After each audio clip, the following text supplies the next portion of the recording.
Bună ziua, dragii mei! Aceasta este tălmăcirea pentru cei din zodia RAC pentru luna iulie. Numele meu este Camizeia, de la canalul Camizeia, 1001 de tălmăciri. Videoclipul este subtitrat. Dacă nu vă place scrisul, apăsați pe pictograma CC de pe ecran, aici mai sus sau mai jos, și dispare scrisul. Cei care doriți să traduceți într-o altă limbă, apăsați pe setări. Zodia RAC, cei născuți în această zodie, cei care aveți aici ascendentul sau alte planete dominante, sau poate urmăriți pentru că aveți de-a face cu un RAC. Ia să vedem ce ne cade aici. Un mesaj scurt, este o lună agitată, o lună plină de acțiune și de comunicare, vedem, înainte să începem citirea. Vom începe cu energiile generale pentru această perioadă, să vedem ce vă așteaptă, iar în partea a doua avem astăzi un subiect fierbinte. Vom discuta despre situațiile de blocaje karmice atunci când s-a încercat totul pentru a se debloca o situație și nimic nu funcționează, există totuși o rezolvare. Vom afla în tălmăcirea metafizică, rămâneți până la sfârșit aproape. Zodia RAC. Unde este focusul și ambiția voastră în luna iulie? Ce se îndreaptă către voi și cum veți face față situației? Avem transformarea, o schimbare de situație în zodia RAC. Racii vor lăsa în urmă ceva definitiv și irrevocabil pentru a porni pe un alt drum. Este aceasta o lecție învățată sau poate o puneți deoparte pentru a învăța mai târziu, pentru că nu aveți timp de acest lucru? Oare ce schimbare se apropie pentru zodia RAC? Vom vedea, pentru fiecare va fi altceva.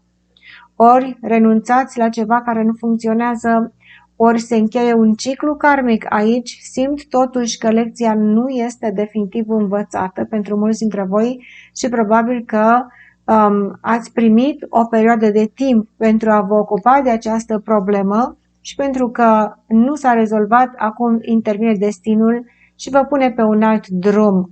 Vedem cum ceea ce rămâne în urma voastră, probabil că este un capitol încheiat al vieții voastre, poate să fie o relație, poate să fie ceva legat de locul de muncă, vă preocupați de o nouă specializare, poate de o nouă afacere, poate vă îndreptați către o nouă relație, de ce nu?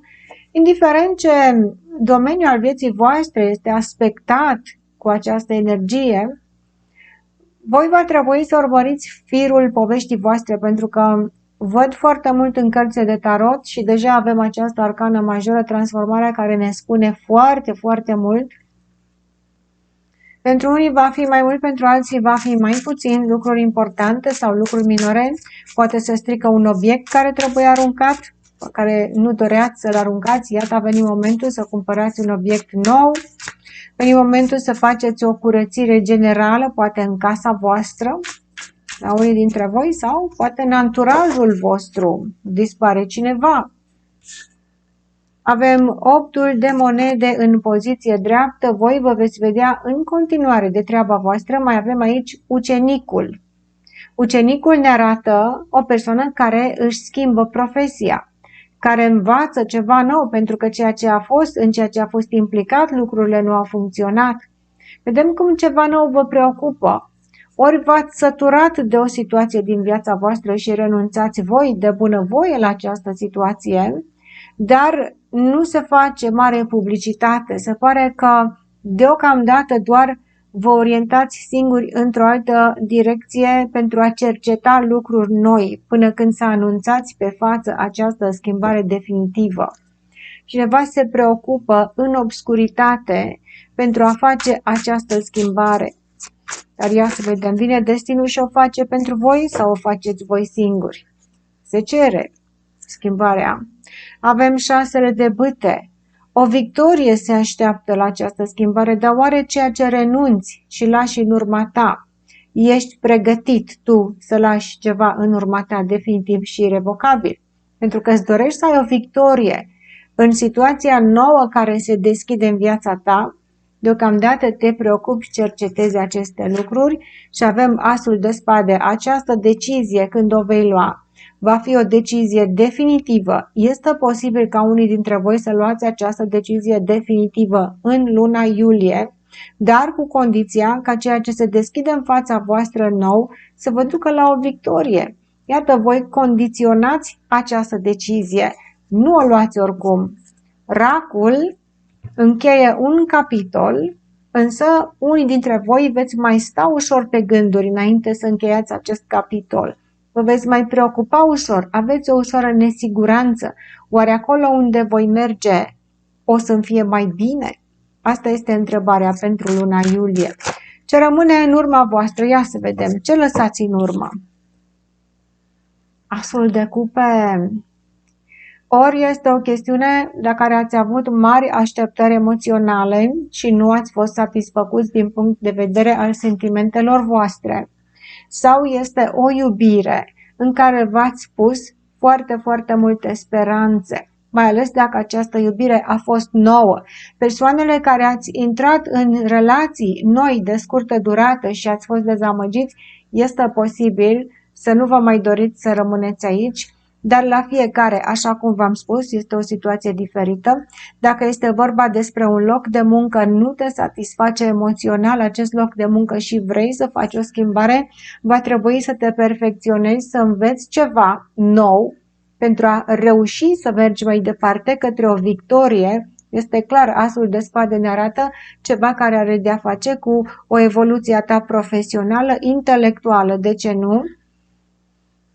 Ceea ce nu te satisface emoțional. Racul a venit într-un moment în viața sa când dorește satisfacția și nu mai este decis aici să se mai implice în relații cu compromis, în care să-și compromită emoționalul de dragul altora.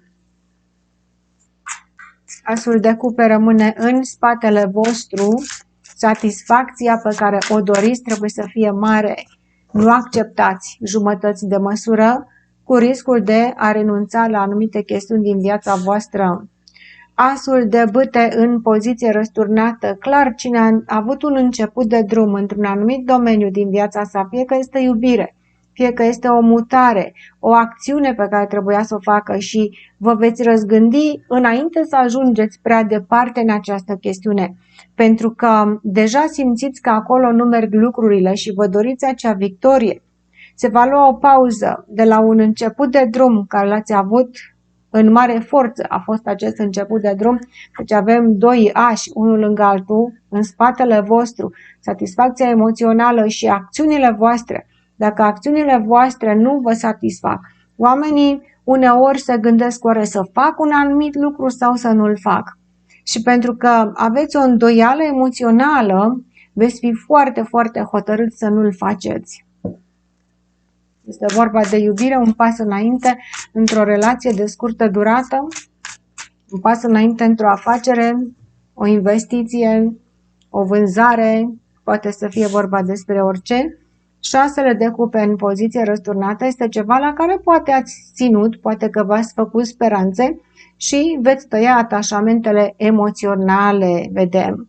Un rac care face curățenie în atașamentele sale emoționale și se va baza pe rațiune pentru a avea o victorie, va gândi foarte mult înainte să facă această acțiune și se pare că va face o schimbare de situație într-un aspect din viața sa. Oare în ce aspect din viața ta este necesară această schimbare radicală? Lăsați-mi comentarii, ador comentariile voastre și poveștile voastre de viață. În momentul în care amestecam, am văzut din nou că cineva trebuie să facă un curs de perfecționare pentru a obține un job mai bun, mai satisfăcător și pentru a avea o victorie. Trebuie să învețe ceva. Poate este vorba despre un examen. Dacă ai picat la examen, unii dintre voi, cine știe, nu toată lumea acum are de-a face cu un examen. Cel care ai picat la examen trebuie să mai înveți și vei merge din nou acolo. Doiul de bâte se îndreaptă către voi, este o răscruce care voi vă uitați la mai multe posibilități. Două direcții se deschid în viața voastră sau poate chiar mai multe, dar pentru că trebuie să închideți un drum, aveți ușor răbdare și precauție vedem înainte să faceți o alegere. Despre ce alegere este vorba? Vă veți uita foarte, foarte mult și veți analiza situația voastră înainte să porniți pe un drum nou. Nu veți face planuri pe termen lung, văd că planurile sunt deocamdată pe termen scurt în noua situație, pentru că dacă ați avut o dezamăgire care v-ați pus speranțele într-o chestiune care n-a mers, de data aceasta nu o să vă puneți speranțe foarte mari aici. Și avem regina de bâte, dar cu toate acestea veți avea energie să treceți la acțiune.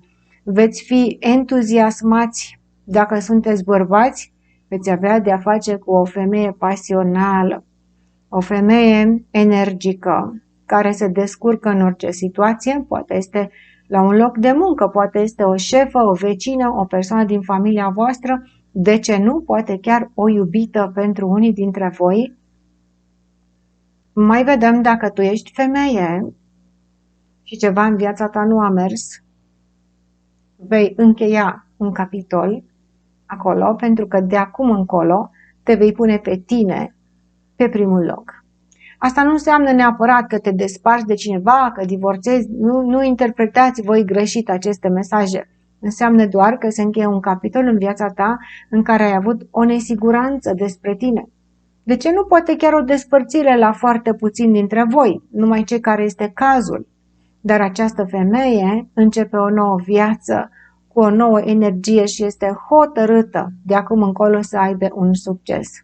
Cine este această femeie? Ești tu?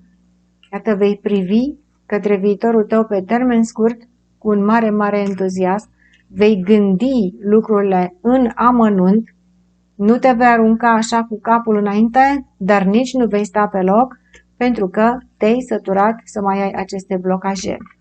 Vei face o analiză minuțioasă. Ești hotărâtă să ai un succes.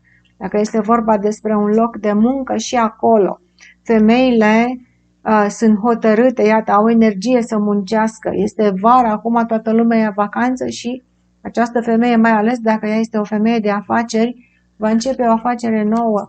Trebuie să se mai preocupe puțin, să mai studieze ca să poată să aibă un mare succes. Cinciul de spade în poziție răsturnată, se evită un conflict. Această femeie nu mai are chef să se contrazică cu nimeni și persoanele care nu merg alături de ea vor fi eliminate, dar este ceva natural care se întâmplă, pentru că atunci când apare transformarea, lucrurile se întâmplă și dacă vrem și dacă nu vrem, este momentul să se lase în urmă ceva pentru această femeie, dar ea se va simți eliberată, se va simți puternică și cu multă, multă energie. Dar sfârșitul acestei situații nu se face cu un conflict, ci se face pașnic, pentru că ea evită acest conflict. Dacă sunteți bărbați, nu este la voi cazul să terminați cu această femeie, este mai mult vorba că această femeie se schimbă ea în relația cu voi și devine dinamică, nu mai are chef de ceartă, pentru că, iată, ea se uită ușor în viitorul său și vede ceva acolo. Oare în legătură cu ce este viitorul acestei femei? Nu înseamnă cei care sunteți în relații de lungă durată că se întâmplă ceva. Este o schimbare energetică pentru această femeie. Parcă renaște, parcă îi revine forța. Și nu mai este conflictuală. Se schimbă ea. Ia singură deciziile. Dar ia niște decizii radicale. Foarte bine, dacă ești femeie, te văd cu o nouă energie pe tine. Dacă ești bărbat, această femeie, cine este ea? Este legată de familie, de muncă. O vedem dinamică și are aici o dorință de a colabora mai degrabă decât de a isca un conflict. Ce se îndreaptă către voi, șasele de spade, cineva într-adevăr va pleca dintr-o situație. Unii dintre voi va fi definitiv, alții poate doar temporar. Depinde de ce situație este vorba. Sunt persoane care vor pleca temporar pentru că au nevoie de liniște. Au nevoie să se regăsească mental. Mentalul le spune, nu mai vreau conflict din acest moment, mă preocup pentru a-mi crea un viitor mai bun. Iar dacă ești femeie, vei trece la acțiune?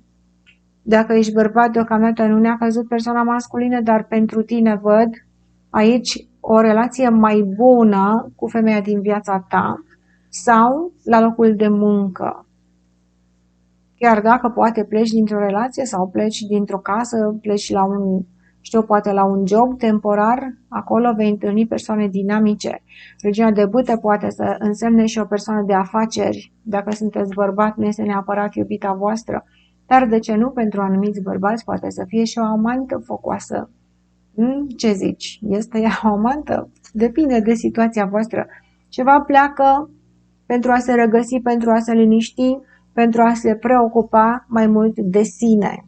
Parcă văd persoana care merge într-o direcție diferită, merge pentru binele său personal, parcă nu îl împarte cu altcineva, dar are nevoie să se simtă în pielea sa că este o persoană de succes. Acesta este racul. Unde pleci, te vei liniști și vei avea multă putere. Regina de cupe în poziție răsturnată. Este clar că femeile nu mai doresc compromisuri emoționale. La fel și bărbații. Voi da mai multe scenarii încă o dată. Dacă ești femeie, ai obosit să oferi dragoste necondiționată și a venit momentul ca tu să te liniștești, să iei o pauză de la această istovire emoțională și să te ocupi de tine, fără conflict. Dacă ești bărbat, aici poate că tu ai nevoie să iei o pauză de la această femeie care este întoarsă pe dos emoțional, poate te afectează emoțional această relație. Dacă ești bărbat, parcă văd că n-ai plecat definitiv de aici, dar ai nevoie să te lase puțin în pace și mai văd la alți bărbați. Unii dintre voi, nu toată lumea, că plecați de la o femeie și vă duceți la alta, care este mai libertină o perioadă. Ce părere aveți de acest lucru? Lăsați-mi comentarii dacă sunteți voi acest bărbat. Acum să nu vă dați de gol, dar ador comentariile voastre. Și avem Luna, bărbatul care pleacă, va ține o chestiune ascunsă în secret. Femeia care nu mai are chef să se mai agite emoțional aici pentru cei din jurul său, ca să fie ei bine și ea se obosește, ea se va ocupa de sine, dar va merge absentă o perioadă, nu va mai comunica, nu își va mai arăta interesul într-o chestiune. O perioadă este posibil, deși ne apar la unii dintre voi schimbări radicale. Simt că schimbările radicale din viața voastră au mai mult de a face cu un succes personal, în care cineva de acum încolo ia hotărârea să devină mai bun, să se perfecționeze.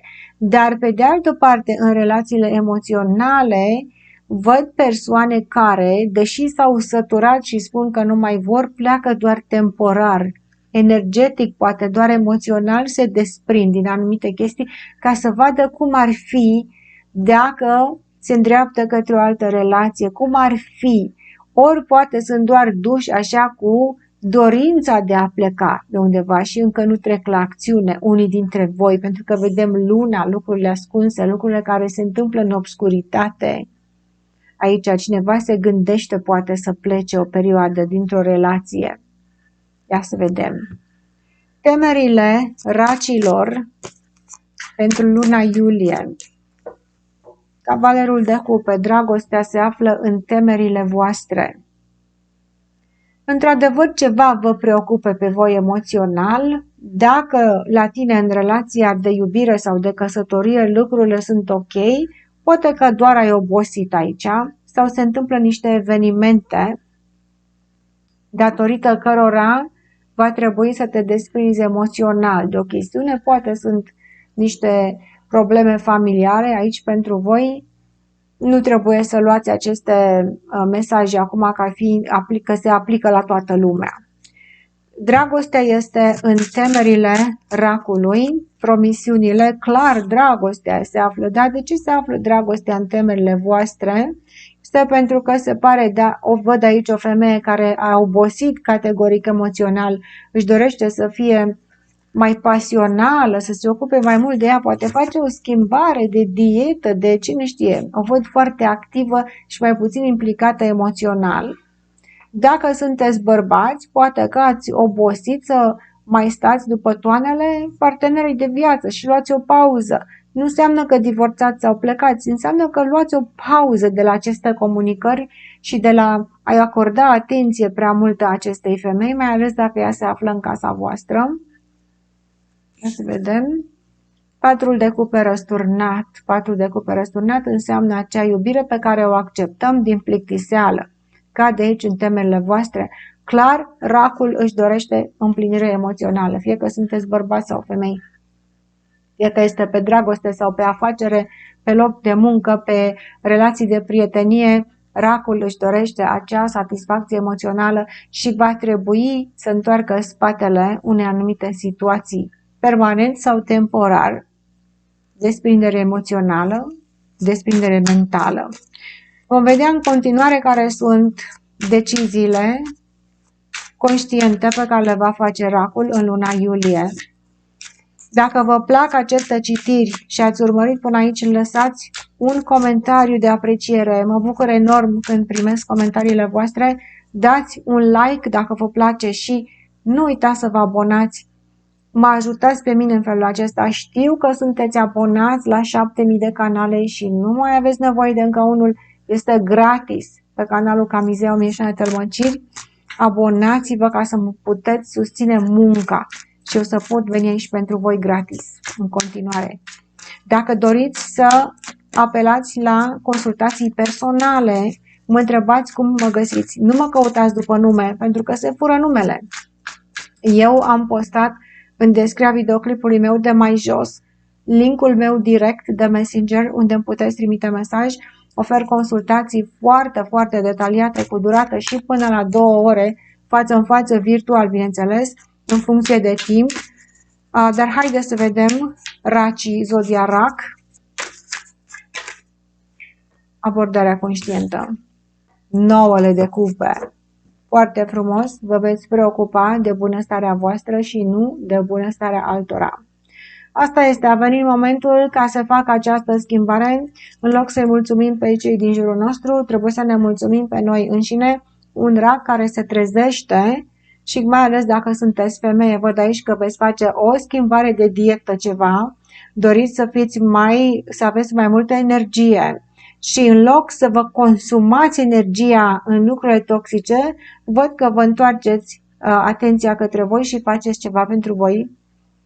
Și dacă sunteți bărbați, la fel, o să spuneți, nu mai stau după toanele unei femei care când dorește, când nu dorește, când comunică, când nu comunică și de acum încolo bărbatul o să spună, mă duc și eu și îmi văd de viața mea o perioadă. Vedem aici, mai lungă sau mai scurtă. Un rac care chiar nu mai stă după toanele celorlalți. Roata norocului răsturnată, deși se cere o schimbare definitivă în viața voastră, cred că va fi totuși temporară, în funcție de situație. Poate dacă pleci de la un loc de muncă, pleci definitiv sau te muți definitiv cu casa undeva. Dar dacă e vorba de relații de iubire, poate să fie o desprindere emoțională temporară, depinde de caz, sau definitivă, la majoritatea va fi temporară, pentru că, iată, voi simțiți că ceva nu mai merge acolo, dar dacă vă luați o perioadă de timp să vă ocupați de voi, poate vă răzgândiți aici. Mai durează până să vină destinul și să spună gata, a fost definitivă, dar este posibil la unii dintre voi să se întâmple și schimbarea definitivă. Și avem 8 de bâte. Deci, indiferent că se produce această schimbare definitivă sau temporară, în luna iulie racul va merge înainte pe drumul său și lucrurile nerezolvate din viața sa pot să mai aștepte, mai ales dacă ele sunt emoționale. Clar, cu emoțiile le puneți la spatele vostru în această lună, vă preocupați de voi, mergeți înainte, unii dintre voi veți flirta cu alte persoane, vedem acest lucru. Dacă sunteți bătrâni și căsătoriți și nu mai aveți chef de iubire, nu vi se aplică vouă acest mesaj. Văd comentariile voastre când veniți și spuneți, păi eu sunt bătrân, cine mai are o aventură cu mine? Normal că poate tu n-ai să ai o aventură, dar asta nu înseamnă că vei sta în niște situații emoționale toxice, pentru că vei lua și tu o pauză, să te ocupi de tine, să te simți tu mai bine în această perioadă și vedem cum racul va trece și la acțiune pentru a satisface propria sa emoție. Da? Deci iată un rac care se preocupă de sine foarte mult. Acum, dragii mei, în continuare, nu plecați. Urmează partea importantă a acestei citiri pe care o las la urmă, tocmai pentru că foarte multă lume vrea să vină să afle repede ce o să mi se întâmple și pleacă repede. Dar rămâneți alături de mine măcar o dată. Camizea se transformă din tarotistă în mentalistă. Avem aceste cărți transparente cu care eu voi face niște imagini intradimensionale pe care vi le voi arăta și vouă. Astăzi întrebarea este ce este de făcut atunci când nu mai e nimic de făcut. Pe cum vine asta? Ești creatorul vieții tale și omul spune eu nu pot să fiu creatorul vieții mele, că dacă eram creator îmi cream ceva mai bun.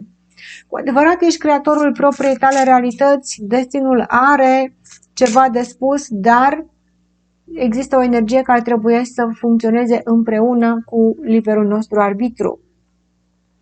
Omul se trezește într-o situație de blocaj karmic sau cum doriți să-i spuneți acestei situații în care ori este într-o relație toxică din care nu poate să plece, ori se află la un loc de muncă care nu este ce trebuie să plece dintr-o casă, trebuie să facă acea schimbare și nu poate. Indiferent ce încearcă, intervine ceva, nu are voință, nu știe pe unde să o ia omul și caută răspunsuri și merge la tot felul de practici spirituale ale epocii noi care sunt acum peste tot și care promit vindecări și deblocări. Eu nu spun că nu vă puteți vindeca sau că nu vă puteți debloca foarte bine dacă ați făcut aceste lucruri. Eu aici mă refer strict la persoanele care au încercat totul și care de multă vreme se confruntă cu situații dificile și nu le pot schimba. Ce este de făcut? Se promite, omul merge la meditații, afirmații, constelații, revelații, hipnoze în alte vieți și se spune problema vine dintr-o altă viață, trebuie să te duci acolo să ți-o rezolvi și omul zice, aoleu, dar ce am făcut într-o altă viață? Frate, trebuie să trag ponoasele acum. Sau îi se spune, este din neamul tău, strămoșii tăi au făcut ceva karmic, ni se arată aici în constelații și în astea că este de acolo și omul spune, vai de mine, dar de ce trebuie eu să trag ponoasele strămoșilor mei? Nici asta parcă nu are sens. Dacă tu ai reușit să te deblochezi în aceste practici, nu spune nimeni că nu sunt folositoare.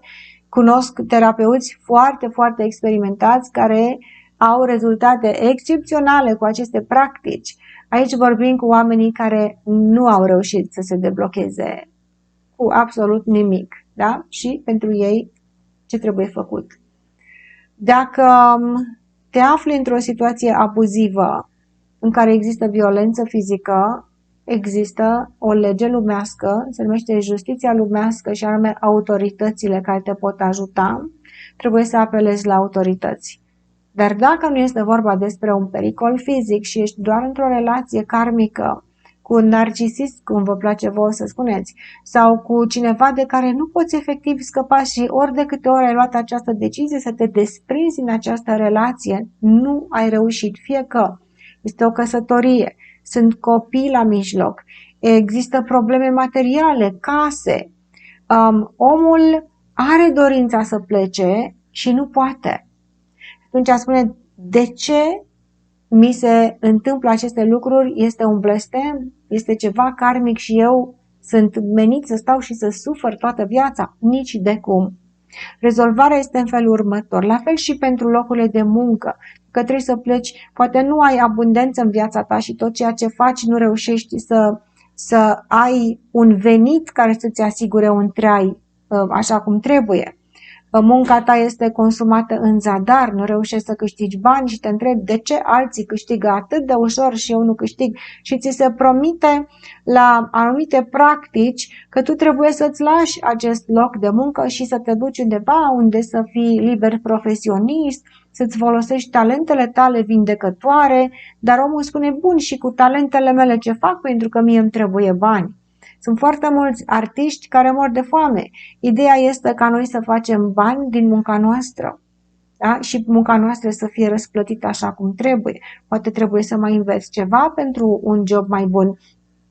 Poate trebuie să faci această schimbare energetică în care tu să ai un randament mai bun. Ce trebuie să faci ca să pleci dintr-o relație sau ca să ai o viață mai abundentă? În primul și în primul rând, primul lucru pe care trebuie să-l faci, dacă nimic nu funcționează, este să schimbi orientarea. În loc să te uiți în afara ta, ce face narcisistul din viața mea, în modul în care mă abuzează emoțional, modul în care mă manipulează. La locul de muncă, la fel, sunt persoane manipulatoare, sunt persoane care poate nu muncesc atât de mult ca și tine și câștigă mai bine. Iarăși, în loc să te uiți la ceea ce fac alții, trebuie să te uiți în interiorul tău. Haideți să facem această schimbare, în loc să ne uităm la ce am fost într-o altă viață, la ce au făcut strămoșii mei și la ce fac persoane din viața mea. Încearcă să înțelegi că tot ceea ce se întâmplă în afara ta este o reflexie a ceea ce se întâmplă în interiorul tău. Și în loc să schimbi lucrurile din afară, pentru că nu îl vei putea schimba pe narcisist, el se poate schimba singur, îți voi explica acum. Dar o să spui, dar nu mai vreau să fiu aici. Nu trebuie să te preocupe dacă ești sau nu aici. Importantă este starea ta psihică, emoțională, da? Mentală și starea ta de sănătate. Și atunci, în loc să observi ce se întâmplă cu ceilalți, trebuie să observi ce se întâmplă cu mine. Și cum fac acest lucru? Este greu, pentru că ne-am obișnuit să ne uităm în afara noastră, pentru că ni se spune, trebuie să faci afirmații. De 7.000 de ori pe zi trebuie să spui această afirmație, dar de ce trebuie să faci această afirmație? Este pentru că nu o crezi. Dacă faci o singură afirmație, o secundă de claritate mentală și emoțională, universul te va auzi. Dacă spui de 7.000 de ori tot felul de ritualuri și rugăciuni și afirmații și gândul tău este în altă parte cu gândire negativă și tu doar automat repeți aceste afirmații care nu se filtrează prin mentalul și prin emoționalul tău, universul nu le va lua în considerare. La fel este și cu dorințele noastre, ele trebuie să fie crezute de mintea și de emoționalul nostru. Dacă cineva îți promite, de exemplu, la o practică din aceasta spirituală, îți promite, tu nu mai aparții acestei relații de căsătorie cu acest narcisist. La tine trebuie să vină sufletul pereche și tu îți imaginezi că acest suflet pereche este cineva care vine și te salvează. Cineva care vine cu bani, cu dragoste, este singur, este disponibil și umblă așa pe pământ în căutarea ta. Oare sunt aceste lucruri credibile de mintea ta? Sau este poate doar o realitate virtuală? Și atunci când deschidem ochii fizici pe pământ și vedem ce se întâmplă în viața noastră, cădem în negativitate. Dacă tu cu adevărat ai fi pe această vibrație a sufletului tău pe care ți-l dorești pereche și ai vibra în sensul acesta, universul ar găsi această persoană pentru că se potrivește vibrației tale. Dar dacă te trezești în fiecare zi lângă narcisistul din viața ta, lângă toxicul de care nu poți să scapi sau la același loc de muncă care nu pune valoare pe munca ta, dacă te trezești zilnic și se repetă această situație, încă o dată și încă o dată, poate ai un nou partener de viață și este la fel. Se repetă ciclurile karmice. Te duci la un alt loc de muncă și este la fel. Oare ce trebuie să se schimbe? Noi trebuie să ne schimbăm pentru a reuși să schimbăm ceea ce vine în viața noastră. Pentru că suntem ființe vibraționale și momentul în care eu sunt legată de o persoană de care nu pot să scap, înseamnă că acea persoană este sufletul meu pereche. Fie că îmi place, fie că nu-mi place. Cine narcisistul ăsta din viața mea e sufletul meu pereche? Cu siguranță este, că altfel nu mai erai cu el. Erai cu sufletul tău pereche la care visezi. Universul nu-și pierde energia, nu-și pierde timpul Și universul este matematic. Există o lege a atracției universale care te pune cu persoana sau situația care, din punct de vedere vibrațional, se potrivește cu tine. Și în momentul în care tu nu te vai mai uita la cine este în viața ta, ignoră-l total și uită-te la tine, cine ești tu. Haide să mă regăsesc cine sunt eu, să-mi schimb această vibrație de victimă. Și să mă gândesc cine sunt eu. Eu am valoare, dar trebuie să cred acest lucru. Și toate acțiunile și gândurile mele și sentimentele mele vor demonstra că eu am valoare. Și când vine narcisistul să mă manipuleze, să mă intimideze sau să-mi spună răutăți cu agresivitate verbală, care este reacția mea emoțională? Dacă reacționez emoțional și mă simt în continuare o victimă, iată că nu mă pot schimba. Dar dacă eu mă desprind emoțional de ceea ce se întâmplă în afara mea și nu mă mai uit la acestea ca fiind un pericol, și mă uit la narcisistul din viața mea și înțeleg că eu am valoare și că această persoană este deranjată de valoarea mea și că încearcă să-mi diminueze valoarea.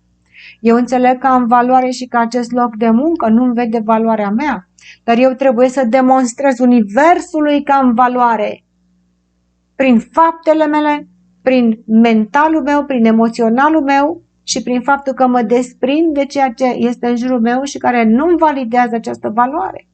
Și în momentul în care voi rămâne constant adeptul a ceea ce sunt eu în interiorul meu și nu voi mai arăta reacții emoționale negative față de cei din viața mea, da?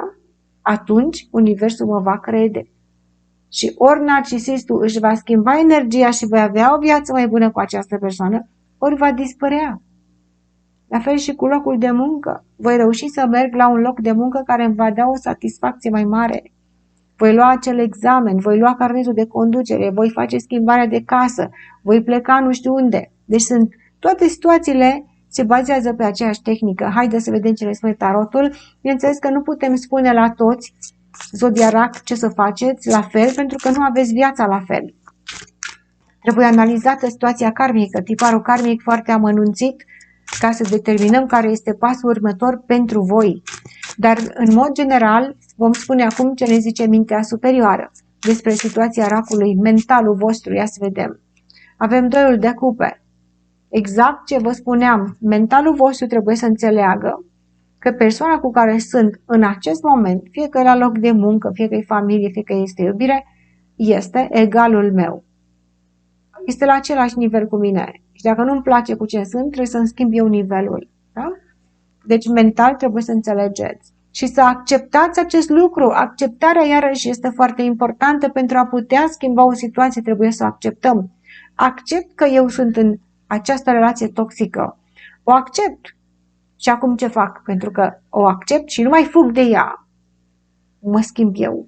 Eu mă schimb în interiorul meu. Și îl înțeleg pe cel toxic. De ce este așa? Pentru că eu sunt pe poziție de primire. El are nevoie, sau ea, eu spun așa el, dar nu neapărat că este bărbat. El sau ea are nevoie să atace energetic pe cineva. Iar eu, care sunt cu energia victimei, primesc aceste atacuri. Dar dacă eu nu mai am această energie a victimei pe mine și nu mai primesc aceste atacuri și răspund cu neutralitate, nu mai bag în seamă. Este foarte greu ce vă spun aici. Este un lucru enorm cu sine. Dar se pot debloca situații pe care nici nu aveți voi habar se pot debloca. Privește-l pe cel de lângă tine ca fiind ceea ce meriți. Opa, păi cum să fac așa? Păi așa este dacă nu poți să scapi de el. Și avem regina de bâte. Tu trebuie să mai faci conectare emoțională și cu persoanele dinamice. Pentru că există în viața ta o femeie de la care poți primi energie. Dar probabil că nu iei în considerare și omul se duce și se uită la cel care îl deranjează. Ăștia mă deranjează, ăștia sunt toxici, ce mă fac cu ei? Ia uite-te tu la o persoană care îți aduce o binecuvântare. Există o femeie în luna iulie pentru Zodia Rac care va aduce o energie fabuloasă. O veți vedea pe această femeie. Cine este ea? Că vine cu iubire, vine să te ajute. Este o vecină? Este o colegă neînsemnată? Este cineva pe care nu-l bagi în seamă pentru că ești preocupat de cei toxici? Ia uite-te tu la această femeie să vezi tu cum îți aduce ea o mare binecuvântare. Te molipsești de la ea. Este o femeie pe care nu o vezi. Dar universul îți va aduce o străfulgerare, ți se va întâmpla ceva și ea apare. apare cu un ajutor pentru tine. Trebuie să primești cu dragoste acest ajutor, indiferent că această femeie ai avut un conflict cu ea sau poate îți aduce un sfat într-o situație dificilă și tu spui nu, pe asta nu pot să o sufăr, o urăsc, o așa și pe dincolo, și această femeie este trimisă de univers, ea care tu nu o poți accepta, ea care ți se pare că este o persoană periculoasă, îți aduce o binecuvântare. O vei vedea tu această binecuvântare, o vei primi, că nu o să dureze, este ceva de moment. Iată, schimbă energia celui cu care ești și aceasta este o femeie. Cine este ea? Prietenă? Poate că nu e persoana principală din viața ta cu care ai un conflict, dar este o femeie în această lună. Și fulgerul care cade între voi doi. Dacă luăm pe această regină deoparte și punem fulgerul, iată, cele două persoane care în mod normal ar trebui să se binecuvânteze unul pe altul, apare fulgerul.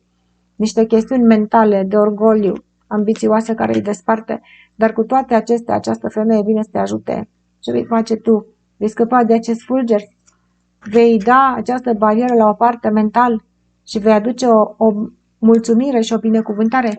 Trebuie să recunoaștem și persoanele care ne ajută. Recunoaște pe această persoană și iată cum vei primi tu energia emoțională care te va ajuta să schimbi vibrația. Poate trebuie să schimbi părerea și reacția emoțională față de o persoană pe care ai judecat-o în viața ta și aceasta este o femeie. Emoționalul, zodiarac, ce ne spune pentru voi?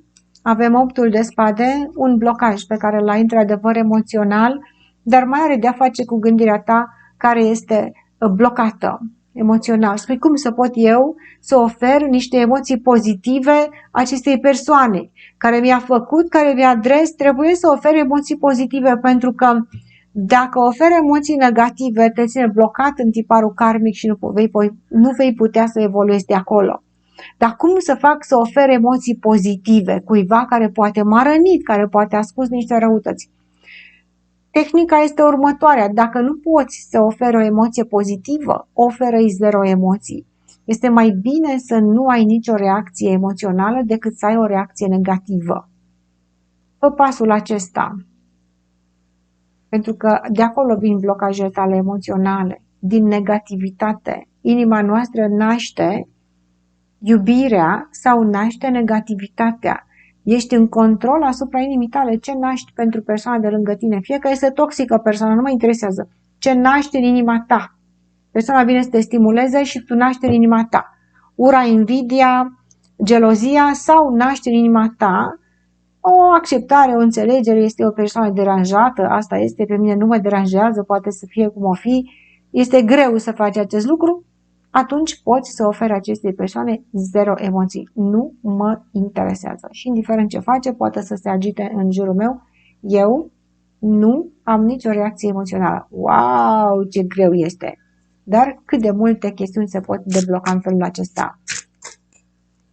Din nou vedem această femeie care în inima ta a spus niște cuvinte tăioase și de acolo te-a blocat. Cine este? Mama, sora, o iubită din trecut, o prietenă, o vecină, o colegă, o șefă. Cine este această femeie care te-a rănit în inima ta și ai rămas așa? Acum trebuie tu să te trezești. Și să ai acel moment de aha, de revelație, cu adevărat revelație, în care să spui acestei femei și că e treaba, eu nu mai sunt afectat de aceste lucruri. Chiar dimpotrivă am să încerc să te înțeleg de ce ai făcut așa. Și poate că le-am și meritat acele vorbe. De acolo apare smerenia. Pe cineva te acuză și pe nedrept, poate. Și te acuză în moduri în care tu nu poți să le înțelegi. Stai și gândește, poate am meritat să-mi spun aceste lucruri. Și de acum că nu mai merit acestea, acum merit mai bine. Că te iert că mi-ai spus așa, acum eu mă concentrez pe ceea ce sunt eu și pe valoarea mea. Dacă mi-ai spus aceste lucruri și le-am meritat, acum schimb valoarea mea. O să spui orice, că vă mai interesează. Și avem asul de cupe. Trebuie să primiți pe această femeie în inima voastră. Cine este? Indiferent cine este. Din copilărie, din maturitate, din dragoste, din neam. Cine este această femeie? Blocajele în inima voastră, gândirea negativă, legate de această femeie care cu sabia sunt niște vorbe care le-a spus cu răutate critici și avem asul de cupe. Prin iubire se neutralizează această energie, prin iubire ne desprindem emoțional și dacă nu putem să oferim iubire, oferim 0 emoții. Mai departe, haideți să vedem Zodia Rac, ce ne spun ghizii spirituali pentru voi. Patrul de bâte, familia spirituală este acolo să te ajute să construiești ceva. Persoana care vine în viața ta vine ori să distrugă, ori să construiască. Există persoane în câmpul tău energetic care sunt pregătite să vină să construiască ceva cu tine. Este la locul de muncă, să te accepte, să-ți ofere oportunitate, este o iubire, este orice. Persoana construiește. Dar oare unde este această persoană? Că uite că sunt blocat. Păi ți-am explicat ce trebuie să faci să te deblochezi și persoana apare. Avem intuiția, cartea cunoașterii. Vei primi foarte multe mesaje din partea ghizilor spirituali. Aceste mesaje sunt telepatice, sunt prin anumite simboluri, poate pentru unii dintre voi, dar pentru a primi această îndrumare, tu trebuie să schimbi energia ta din teamă, să te transformi într-o energie lucrativă, adică în loc să spui eu nu pot, nu știu și toată lumea mă blochează, spune ghizilor spirituali, eu vreau să construiesc ceva. Și dacă nimeni nu mi oferă această oportunitate, eu tot vreau acest lucru. Tot vreau. Asta nu înseamnă că renunț la visul meu, dar nu mă mai uit la cei din jurul meu care mă blochează, ci mă uit la visul meu și la mine, cine sunt eu. Pot eu să fac acest lucru? Poate dacă aș avea pe cineva care ar lucra cu mine cot la cot, aș putea să fac acest lucru. Vreau să fac acest lucru. Universul te va încerca și va trimite persoane către tine, dar teama ta, reacția ta emoțională este cea care blochează. Încearcă să ai 0 emoții dacă nu poți să ai emoții pozitive. Să vezi că încet, încet vei putea să ai și emoții pozitive. Pentru că 0 emoții îi schimbă pe cei din jurul tău. Ei sunt acolo pentru a oferi o anumită energie pe care tu o primești ca victimă. Dar dacă tu nu mai ești victimă, ei nu mai au ce oferi. Că tu nu mai ești pe poziție de primire. Și Universul nu își va pierde energia să-i țină pe acești oameni în jurul tău. Îi va schimba pe ei sau îi va înlocui pe ei. Și avem regele de spade care sunteți voi, o mare, mare putere mentală trebuie să faceți aici și Universul vă ajută. Este vorba despre munca mentală a gândurilor voastre, să nu vă mai lăsați influențați de alții, să nu vă mai atace, poate ceea ce spun ei, tu trebuie să fii mental trezit, clarificat și Universul te va ajuta, dar tu trebuie să ai această spadă a rațiunii în mâna ta. Și persoanele care vin către tine trebuie să treacă acest prag ca să poată ajunge în energia ta. Că Universul uneori trimite și persoane negative ca să te încerce, să vadă cât ești de puternic. Deci atenție mare, nu înseamnă că mâine întâlnești pe sufletul pereche care vine și îți rezolvă viața. Poate mâine întâlnești un alt narcisist. Universul te încearcă. Tu trebuie să ai mentalul deschis și să analizezi ce se întâmplă și să spui stai puțin că asta nu este ceea ce vreau. Voi reacționa emoțional acum să zic vai, ia uite în ce am... Nu, voi sta neutru. Nu este ce vreau, stau neutru. Aștept până când o să primesc ceea ce vreau. Și atunci sunt pregătit să construiesc ceva. Haideți să vedem. Avem aici persoanele care construiesc ceva.